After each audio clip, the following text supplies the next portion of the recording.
folks. Well, right now we are joined by definitely the most high-profile guest we've ever had on this show, the king of barbecue, the most winning man in barbecue. And Myron, you got to forgive me. I have a million nicknames I drew up with sports references. We got the Michael Jordan of meat, the Babe Ruth of barbecue, the Sultan of sauce. We got the great Myron Mixon, the most winning man in barbecue, joining us here in the living room. And Myron, thank you so much for jumping on with us here and spending some time with us.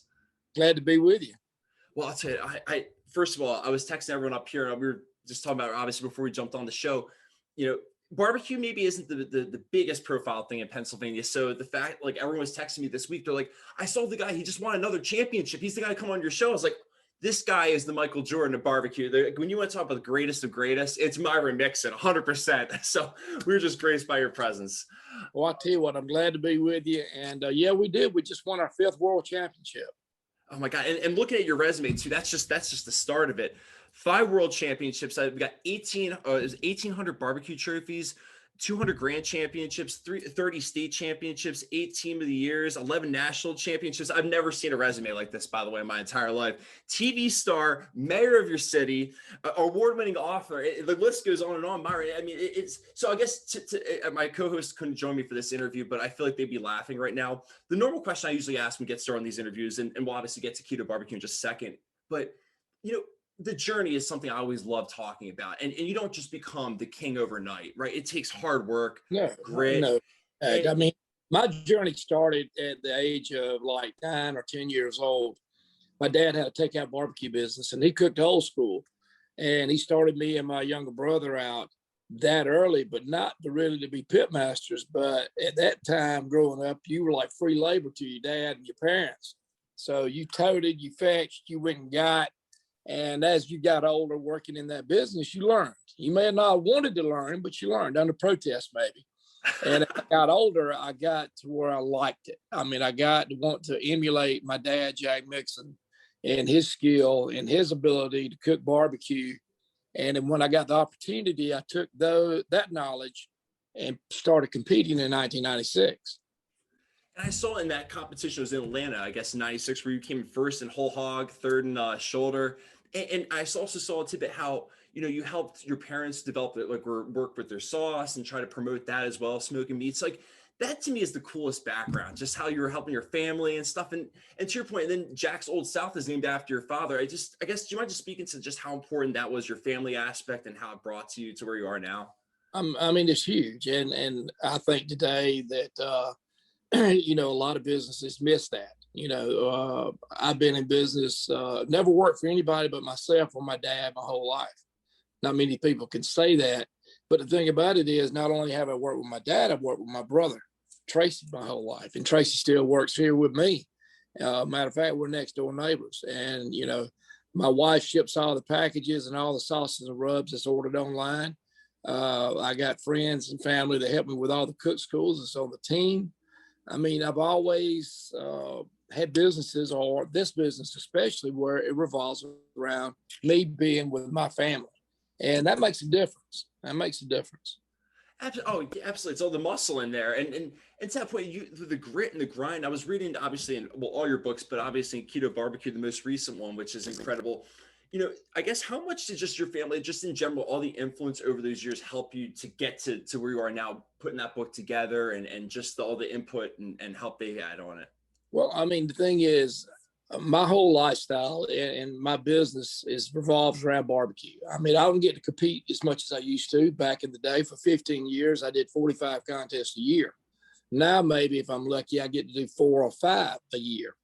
But the thing is, all of that experience doing the competitions, which led to the TV shows, which led to the cookbooks, doing the barbecue classes since 2005, to the restaurants, having my own smoker company, doing sauces and rubs, led me up to write the first book, Smoking, then the second, the third, the fourth. Now we're at my 5th book, I think, 4th or 5th. It's hard to keep count. But this book right here, the Keto book, is something that means more to me probably at this state of my life than any of the other books I've written. For the simple fact is, as I got older and I got into my late 40s, early 50s, I started gaining weight. And that's a fact. I mean, and that's not a new revelation for a lot of people my age. You start gaining weight. I don't know if it's your metabolism slows down or whatever, or you eat more. Everybody says your metabolism slows down. I think what it is, you're eating the same amount of food or maybe even more, and you ain't doing as much physical activity. You got that metabolism slowing down or whatever. I don't know. But, that's what I was doing. And I went to my doctor August 2018 for my physical, and I weighed like 339 pounds. And at one time I got my highest was like 345. And I don't have any blood pressure issues or any of that.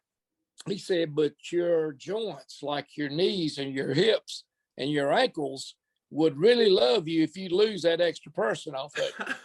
I said, well, tell me how I can do that. I said, because I travel all the time. And when you travel a lot, you get in a habit of not eating healthy and all this kind of stuff. But anyway, he said, you ought to look at the keto diet. And so I did. And it was a diet based around protein. And I love meat. And when I started looking at some of the things you could have heavy cream, you could have butter, all these type things, and I could have meat. I said, well, what I need to do then, because that's right up my alley, I could give up carbs. Bread wasn't a problem. Figure out how I can make my barbecue fit into this plan, because you can't eat the proteins, and proteins being meat. And that's what I did. I took it, I modified it to do what I do, which is barbecue and smoked meat and grilled meats. And I implemented that into this barbecue keto. And I lost 100 pounds in 9 months. I was going to say, it's unbelievable. I'm looking at the stats. I think it was September 8th. I think it's in the book. September 8th of 2019, you were 339 with a 46-inch waist. And then 9 months later, you're 235 with a 36-inch waist. And to your point, it was amazing. I remember it was like the first 3 pages of the book, Myron. I could not put it down after I started reading it, because you basically broke it down. You said, there's this misconception. It's funny because we do a little segment on our show called Clickbait Cleanup, where we're find articles that are BS and just kind of call it out on it. And I feel like that's what you did in your book, and said there's this misconception with barbecue that it's unhealthy. When in reality, I think it even said in the first, second page, there's no grease, there's no butter really being cooked in barbecue. It's more the side dishes, the sauces, if you obviously make it fatty. I mean, how more healthy could you do if you grilled a chicken or smoked chicken or smoked meats? You just hit it on the head. The thing that's not healthy, or the thing that makes you put on weight, is the barbecue mac and cheese, the barbecue peach barbecue beans, the peach cobbler, the Texas toast. You're gonna sop all that up with, and then the big old side of banana pudding that goes with it. That is what makes you gain weight. It's not the grilled chicken legs, or the sliced brisket, or the pulled pork. It's all of those big sides. And then everybody will say, well, I can't sit down and eat a barbecue sandwich unless I got a big old thing of potato salad or whatever. But you got to make adjustments. You got to make sacrifices. If you get to the point where I was at, over 100 pounds overweight, you got to be able to give up that bread. You got to be able to give up that mac and cheese. Not saying when you get the initial weight off that you want, you can't go and damn reward yourself maybe once a month or something. Maybe a little Cabo Wabo over here. There you go. See, I got that from the book too. I brought that over here for you. There you go. But the thing is, you got to decide if this diet will work for you, and whether keto works for you or whatever. You got to pick a diet that's sustainable. And this is a diet I could do. I love meat. This is one I could do. There's a pile of diets out there that take weight off of you, take it fast. And I'm just being sarcastic here, but the rice cake and water diet. Oh, hell yeah, you'll lose weight eating rice cakes and drinking water. But after you get all of it off, can you continue to do that?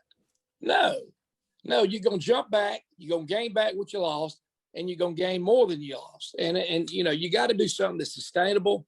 You got to develop a barbecue lifestyle around it where I can do this every day. Right. And I think what's cool too, what you mentioned the book is people might be listening to this and saying, well, you guys can eat barbecue, but I can't.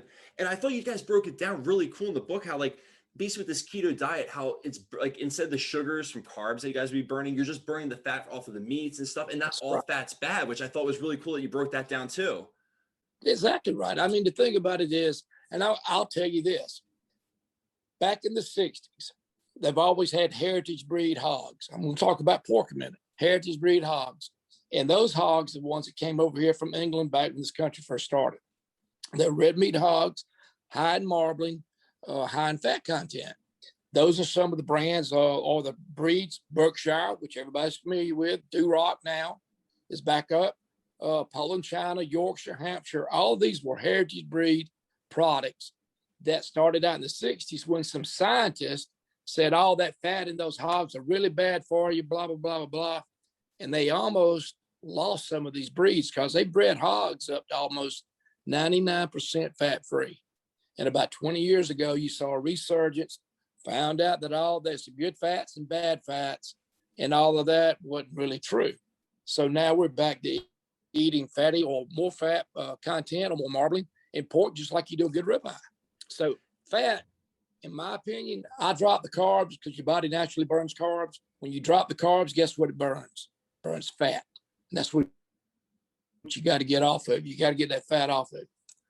And I thought it was really cool too. So I actually used to be a consultant for work. Well, actually, I still am my daytime job. And it's funny, but back in the day, I was traveling 80% of the time. And you just mentioned, I mean, my God, I was thinking about it. Just, I mean, I got Pitmasters on right now in the background, but the amount of like traveling you probably did, like, I mean, and still are. I mean, my God, like you said, it's hard for people that are on the road a lot to obviously keep that weight off and eat well. But that was another thing that was really cool in the book. You have a section in the book about how if you go out to a restaurant, there's options for you to make that right choice. And the thing is, you got to get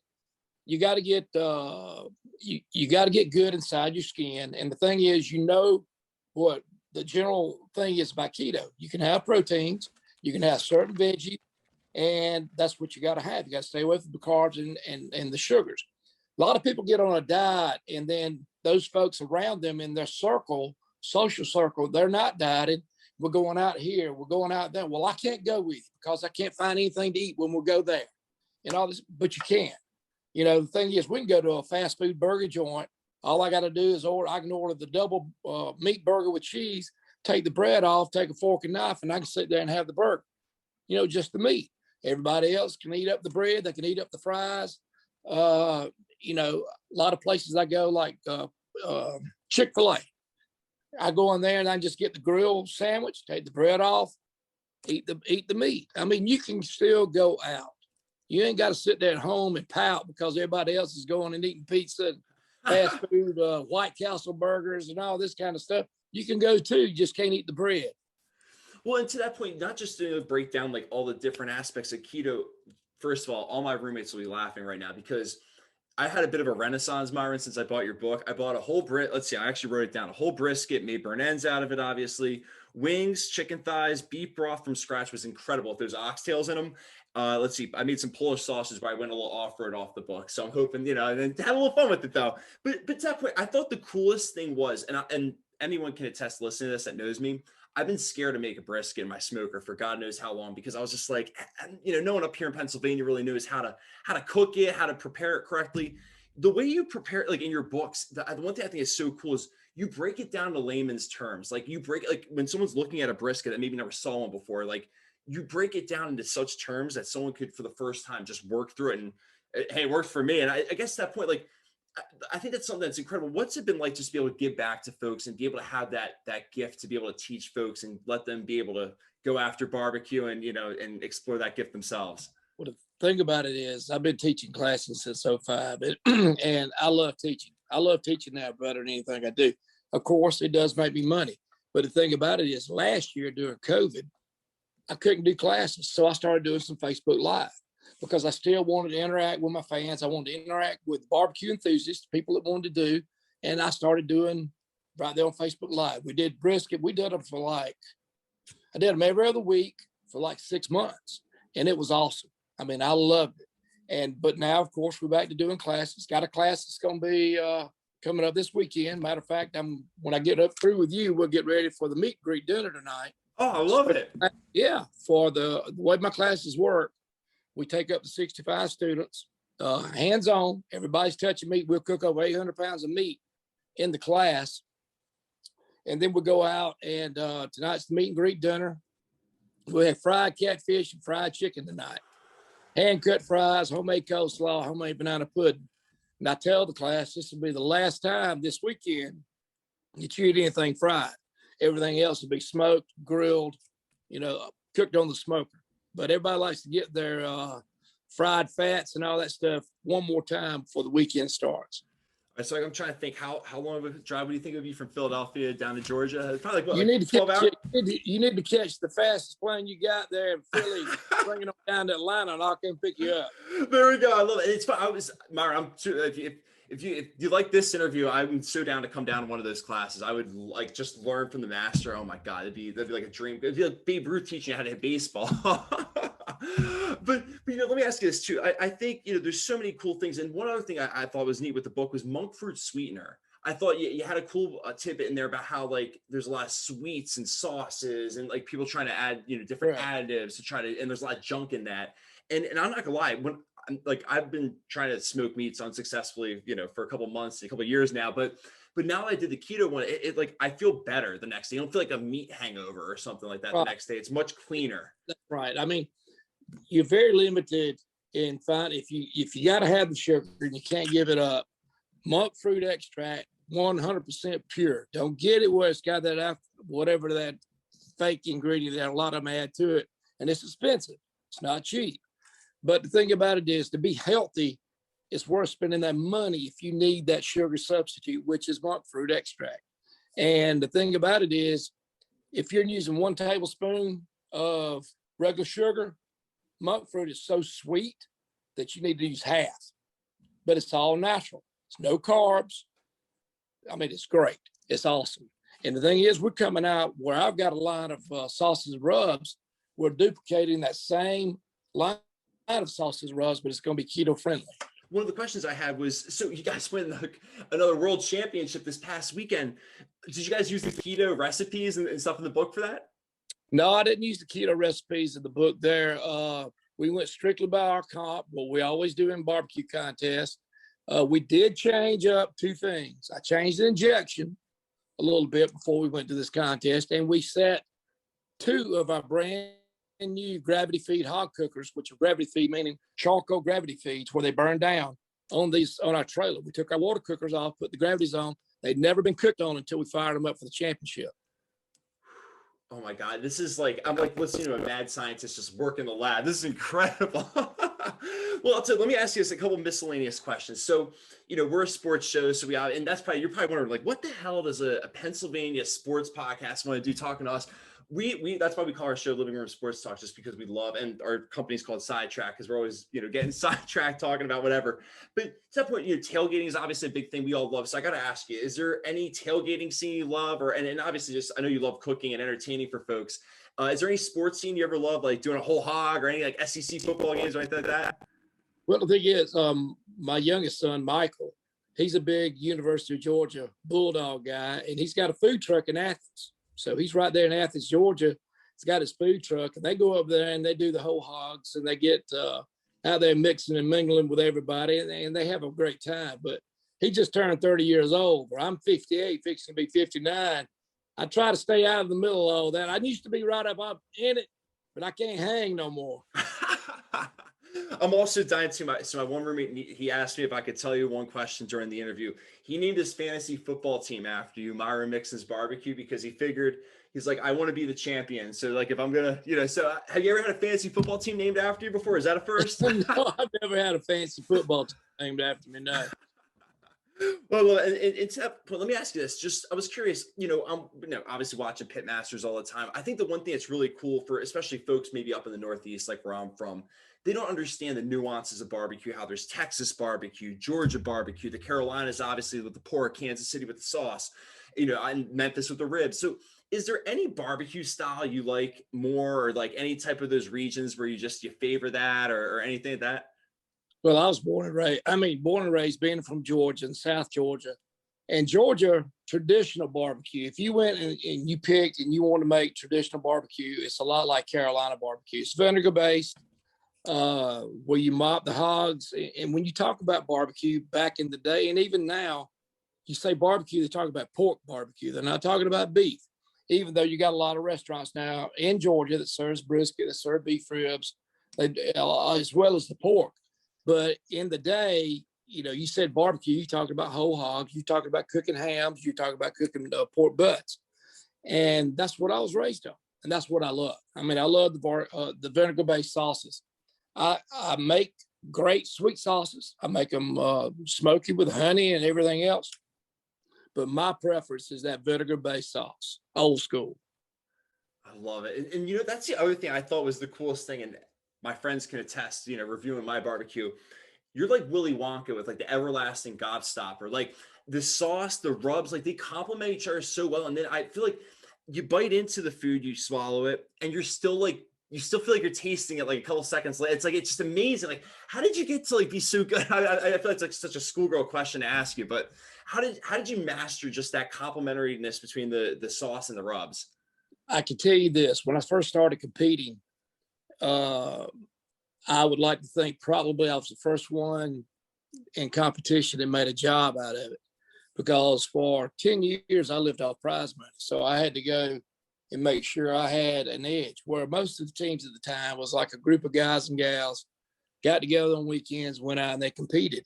Not saying they weren't serious about it, but getting to your point is I sat down and I fooled around with sauces.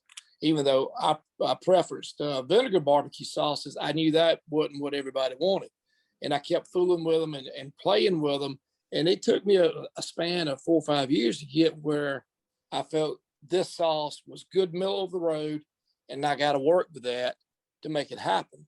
And I got to trying to get and think about people eating barbecue.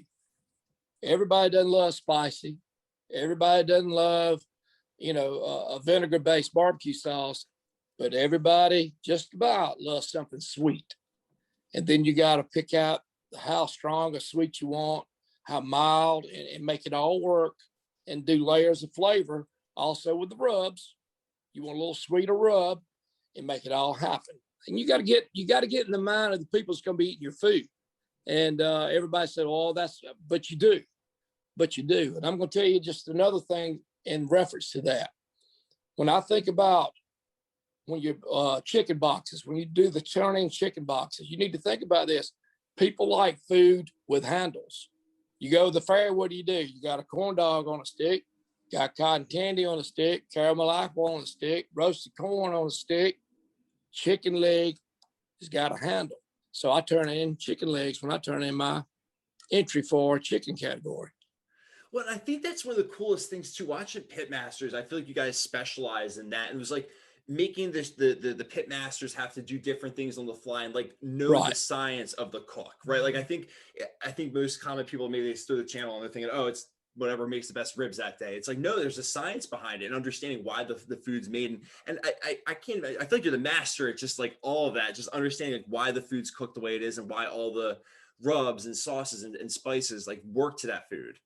Yeah, I mean, it does. And the thing is, it's not haphazard. I mean, if you're a true pit master, you got layers of flavor you're adding. You think about this. When you put a piece of meat on, regardless of what it is, the first layer of flavor is the natural flavor of that meat, period, before you do anything else to it. The second layer is going to be the smoke that's impaired to it when it starts smoking. The third is the rub or seasoning you add to the outside. The fourth, if you've done a brine or a marinade or an injection, that would be it. The finish is going to be the sauce you add at the end. So you got a lot of layers of flavor, but the thing is, all of those got to work together. You can't have something that's out in left field away from your sauce and your rub as far as your injection. You got to make them all work together. See, this is amazing how barbecue is sports at the end of the day. Look at that. It is. Just weaving together. I mean, it is. I mean, it is a sport. You start talking about competition barbecue, it is a sport. I mean, you're giving away a lot of money. You got places of position and giving away trophies. That constitutes a sport.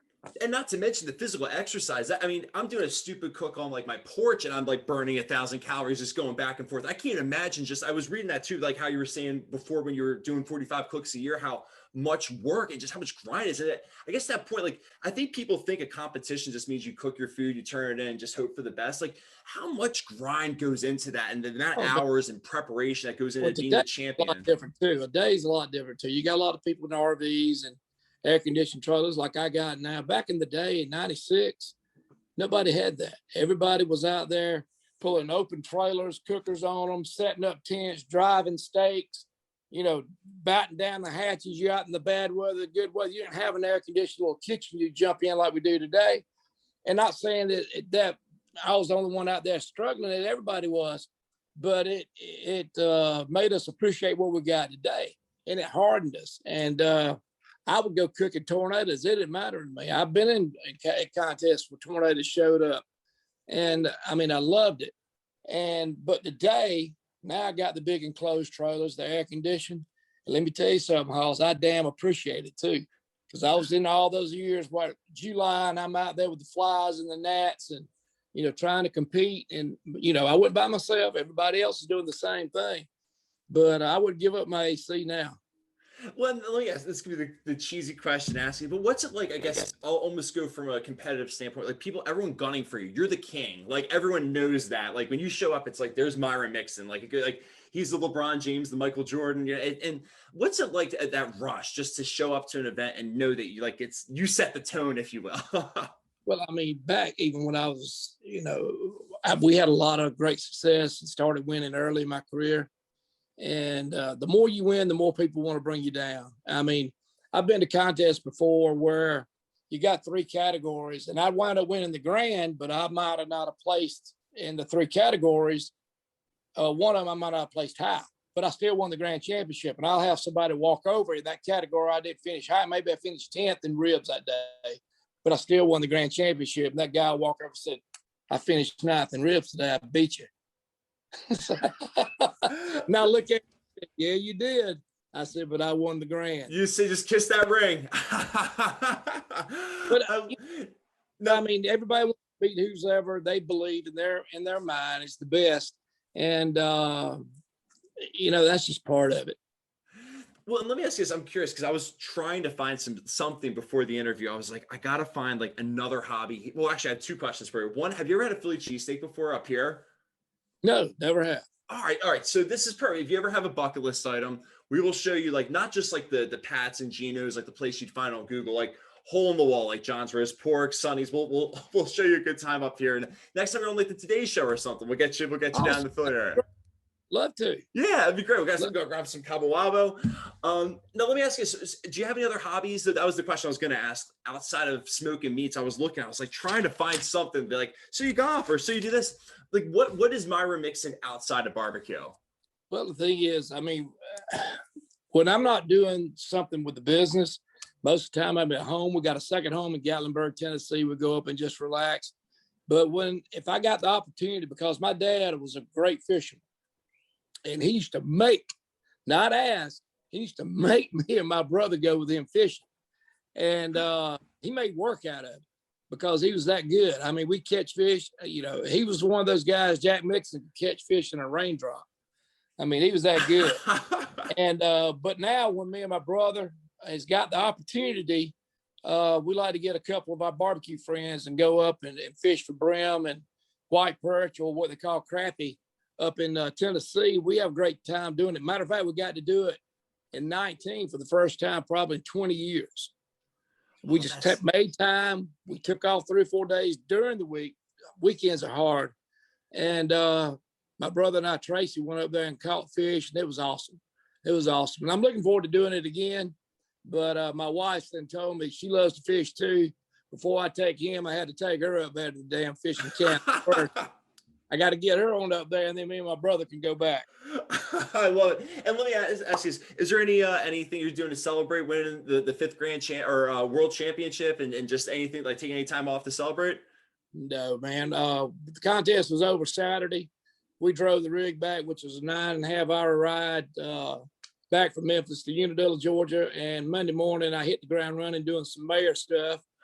And Tuesday, we started getting ready for the cook school out here at the compound. So it really just, it was great when it happened, but now we got back to real life and we got to do business. And what's it like to being the mayor of your hometown, Unadilla, Georgia, just to bring those roots and just to put it on the map and everything? I'm sure it's incredible, right? It is incredible, but also when I ran to do good and to make some changes for the better in our little city. Job doesn't pay me anything. Matter of fact, I spend my money. We got big flags out here by I-75, Interstate 75. I spend my money at 30 by 60s. I spend my own money to put the flags out there. And that was another thing. I mean, with all this COVID stuff, we were having a hard time getting flags. But anyway, that's another story. But I didn't do it to make money. Job don't pay anything. And I did it because my little hometown needed some help. And I could have sat here at my 12 acres and kept doing business and making money and not worry about it. But I felt bad about that. And I'm not saying I'm the guy that can fix everything, but I felt like I had something to give, and I did it. And with the help of my staff at City Hall and the help of employees of the city, we have made some big, drastic changes that changed the quality of life for the people of the city of Unadilla. And I think they really appreciate it. And again, it wasn't all my ideas, but I feel like I had a lot to do with making it happen. You know, a lot of times people come up with great ideas, but you got to execute. You got to make it happen. And I think that's kind of my assets there. I can make it happen.